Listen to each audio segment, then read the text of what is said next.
The marketing concept has been hijacked over the last number of years since the advent of social media. For most small business owners, the moment you sort of say, well, I want to get on with marketing, or I want to do my marketing, or how do I do my marketing, what they're really saying at the end of the day is, how do I do my social media? How do I use the various different aspects of social media in my business? So it all revolves around social media. And there's this misperception that marketing and social media are one and the same thing. What I'd like to do today is just to give you a much clearer view of what marketing is all about. Marketing is a relatively old concept, and it certainly derived itself long before social media ever came into being. In fact, we were doing marketing even before computers came into being. So marketing is definitely not something that is restricted to social media. So I'm going to give you a broad perspective of what marketing is about. And what's really interesting here is that we all know how to market very effectively. And to illustrate this, I'm going to start with a little story of you as an 8-year-old. You have a kind of an identity that is dictated to you by your parents and by the people around you. But what you're busy doing up until the age of 8, and nowadays it goes down to around about 6 years old, what you've been doing all this time is in fact observing, absorbing, and copying, imitating what has been going on around you. And that's why your parents and what your parents do with you and for you and all of that, and what they teach you up until the age of 6 or so has such a very powerful influence on you. From about the age of 6 to 7, you start to say to yourself, hang on a minute, I'm a little human being and I want to develop that. I want to actually take this to the next level. So what do? You automatically and subliminally, even subconsciously, you look around you and you see that the world is made up of different social circles, particularly when you get to the school level. You get to preschool and then you get to primary school. And suddenly you discover there are 5 or 6 groups out there. There's a sporting group, there's a social group, there's a music group, there's a bunch of nerds. So you then decide, hang on a minute, I want to become a part of one of those groups. Now, what if this little guy and this little girl here actually aspired to being like this group here? How would they go about that? If they had to move from this point here to this point here, and they just had to walk straight into the group exactly as they are, they would just simply be laughed at and kicked out almost instantaneously. So they're very unlikely to be able to enter this particular group. But they want to enter this group. So what do they start doing? They start observing the group. They start studying them. And this isn't a conscious thing at this stage of life. It's an unconscious thing, but they do it anyway. And slowly but surely, they start to do the things that these people do. And no longer do they accept what their parents dish out to them. Now they say to mom, hang on, mom, you know, that little safari suit that you bought me for my birthday, that just doesn't cut it anymore. Ma, I want a decent t-shirt that says work, date, surf on it. You know, I want to be cool. I want to be cool like those kids over there. And mom doesn't really want you to be, but she likes to keep you happy. So she'll probably buy you the t-shirt, but it doesn't go that far. It goes much further than that. Now suddenly you're not wearing those barter toughies anymore. Now you want a pair of sneakers, you know, a trendy pair of blue sneakers. Even you begin to start walking and behaving like they do. So your whole behavior begins to change because you're observing them just like you used to observe your parents. Now you're observing your peers and you're trying to fit in to that social cultural circle. So you begin to take on their habits. This is the stage where you say to mom and dad, listen, it's not cool for you to drop me off outside the school. Please drop me off around the corner. I don't want to be seen to be dropped off by my parents. And then you observe these kids and they actually take the bus to school. And you still sit and you observe and you behave like they do. And you slowly but surely, you pick up their habits, you pick up their trends. And you start, not necessarily, you haven't entered this group yet, but you're preparing yourself to enter this group because you know you can't just walk in. You've got to earn your place there. So you even go to places where they entertain themselves. So you seek the kind of entertainment that they do. If they go to the movies, you go to the movies. If they prefer to entertain themselves by playing computer games. So you begin to hang out where they hang out, and you begin to interact. But there are two things you still need before you can walk in. First of all, you need something that you can offer the group. In other words, something that makes you cool. So let's say, for example, none of these kids have got a guitar. So you enter, you approach this group, and they learn that you play the guitar, and they think, hey, that's pretty cool. This guy, he's 8 years old, plays the electric guitar. That's cool. They begin to accept you. So you have to now fit in some sort of way. But the other aspect that you have to look at is you have to pick that low-lying fruit. You instinctively realize that you can't engage with the leader of that group straight away, because the leader of that group will just scoff at you and throw you out, and you haven't had a chance. So you aim for the low-lying fruit. The low-lying fruit is the kid in that social group that is most likely to accept you as a friend, that you can approach, that is more approachable than anybody else in that particular group. So there are two aspects there. The guitar is your USP. It's your unique selling proposition. That's what you've got that's different to what they have. Okay. The second aspect, of course, is that entry into this group is not just a given. You have to work your way up the system. You have to work your way from the bottom to the top. So this teaches us a lot of things about marketing and how to go about your marketing. First of all, you've got to engage with people. So you go through essentially 4 processes.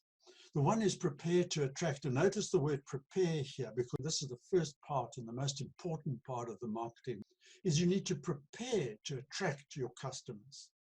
Okay, so what does your business look like? What do you look like? What does your stationery look like? What does your logo look like? What do your leaflets and brochures look like? Are they attractive? Are they aspirational? Do people look at it and say, this is a professional business? Or have you just printed a little leaflet out on your little home printer at home and colors all gone wrong, and it's got a whole lot of stripes running through it, and you present this as a brochure and people look at it and say, oh, okay, I know what type of business this is. So you have to prepare to attract. But when you attract, you've got to look professional. So in that preparation, after you've attracted somebody, then you've got to prepare to engage. And this is the point that most businesses completely ignore this. They don't prepare to engage at all. And what I mean by that is they have no customer relationship program or plan in place. So all they do is they sell a product, the person hands the money over, they hand the product over, or the service, they do the service, and then they go home. But there's no true engagement there. That's just a transaction. There's no engagement. So you need to prepare to engage. How are you going to engage? What sort of behavior are you going to display personally at a personal level? What sort of behavior does your company display when they engage with people? The most important person, I've always said, in any company at all, is the receptionist. The receptionist is absolutely critical. If you have a fantastic receptionist that remembers people's names, remembers all their details, welcomes them beautifully, makes them feel special, then the impression of your business is intensely positive. I did sales training for car salespeople. And there was one guy there that when he started a sale, we actually videoed a typical sale. So this guy comes in and he starts the sale, and the whole time he was talking to the customer, he kept putting his hand up on his forehead like this for some inexplicable reason. And when I say put his hand up on his forehead like this, I say he put it up about every 10 seconds. He kept doing this. And you know what was remarkable about that is that he was completely unaware of it. Can you imagine what effect it had on a customer coming into the shop to buy a car? What he wants is he wants a salesperson that looks confident. This guy hardly looked confident. There's so many different aspects of engagement that you need to look into and improve on an ongoing basis. And you need to be prepared for every eventuality. The really top retail stores, particularly if you go overseas, and particularly I found that the Australians are exceptionally good at this. Their customer service is so good, it is so sharp, and it is so positive that you come away from Australia thinking, wow, what an amazing country to live in. I'd love to go and live there. And off you go to Australia, and you discover that Australia is actually not really like that. That's how good their customer relationship is. So now you've engaged with the person. Now comes the time to convert them. And this is where the sale process takes place. So you begin to convert them from somebody who wants a product to somebody who's going to sign on the bottom line. You need to prepare for that particular process. That's not just something that'll happen automatically, or if it does happen automatically, then you won't be able to proceed to the next level, which is the level of relationship. Because you haven't built a relationship. You haven't gone through a process of conversion. Bruce shared that with us yesterday. So conversion is a process. So you've got to prepare for that process. Make sure that that process actually comes about. Don't forget that this is like a first date, and your main objective is to get the person to come back for the second date. Because now when they come back, you can actually greet them by name. We had a security guy in our business, in our advertising business. This guy had one unbelievably exceptional skill. He could remember the names of every single person he ever connected with. So relationship building is a really important part of the marketing process. Relationship building is where you pay for a t-shirt that has the company's logo on it. That's when the relationship becomes so strong that you become the hero, you become the ambassador for the brand. If you can get somebody to become an ambassador for your brand, that is the ultimate step in the marketing process. And the best salesperson you could possibly have in your business is, in fact, a customer that is satisfied. These are the 11 disciplines involved in marketing. Okay, the first one is planning, because if you don't plan, you're not going to do any of these things. And most people don't plan. They say, I've got a product, I'm going to put a price on it, now I'm going to look for somebody to buy it, and you repeat that process. It becomes a repetitive process. So planning is really important. And planning starts with people. It starts with the market that you're trying to attract. If you get to know them really well, then you can focus and you can concentrate on that specific market. So your message will apply to them. Your advertising will apply to them. Your selling techniques will apply to them. Then the next one is positioning. Now, positioning is quite interesting and probably easily illustrated if we take the motor industry into account. So if you have a Toyota Corolla on a scale of 0 up to 10, 0 being a Daihatsu and 10 being a Porsche supercar. So Toyota's number 3, not because it's a weak number, it's because they want to be there. That is the market that they want to attract. BMW's not up at the top there because it's a superior car. It's up at the top there because that's the market that they want to reach. The wine industry does this exceptionally well. Okay, so how does your product match your target market? If you've got a premium wine, what does that label look like?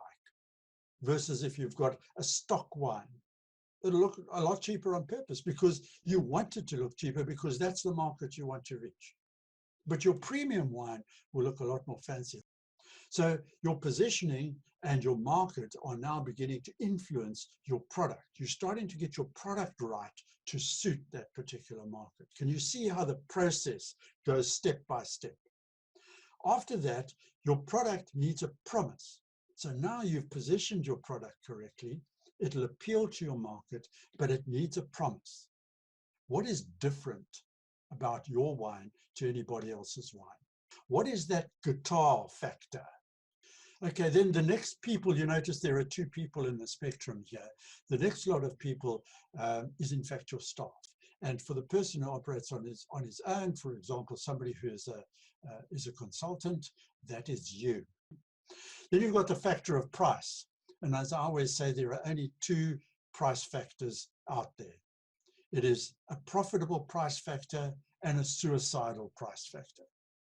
If you're going to put a price on your product based on somebody else's price, you're making a huge mistake. So what some people do is they produce this product and they don't know what it costs. They haven't done that analysis. So then they look at somebody else who's selling a similar product, and they do one of two things. They either sell it slightly below because they want to undersell that person, or they sell it slightly above because they believe that they can make more money out of this particular product. But consider the fact that that person may be struggling and they've dropped their price dramatically, and you wonder why you're not making money on this, because it's costing you more at the end of the day than the money that you're bringing in. Then you've got promotion. Now we only get to the point where we advertise. Once you get to promotion and you've done all of this planning, it becomes a lot easier for you to say what you need to say to attract the market, to show what you need to show, what features and benefits you need to put into place in order to attract that specific market. Then you start to build a relationship with people. So you've encouraged them now to return and purchase again because your product is right, your service is right, they like who you are, your product has worked, it's actually done what you promised it to do, so your promise is delivered. Now they come back again. Now you get the opportunity now to build a relationship, but you've got to be prepared to build that relationship. Now you review everything, you go back to planning. Planning is something that you continue because your business has to evolve. So you need to keep revisiting your business on an ongoing basis with all of these factors in mind to be able to keep up with the trends. And nowadays the trends move incredibly quickly. What's interesting here as well is that the majority of all of this, of the marketing disciplines, are attributed to internal planning in order to be able to attract a customer that you want. These elements, promotion, relationship, and even review, really, is an external action in order to engage, convert, and relate. Now, all the work that you've done becomes external. And just as a point of interest, just promotion and relationship is the area that Bruce talked about yesterday. Inform, educate, sell, upsell, resell. That's part of the promotion and the relationship building exercise of marketing.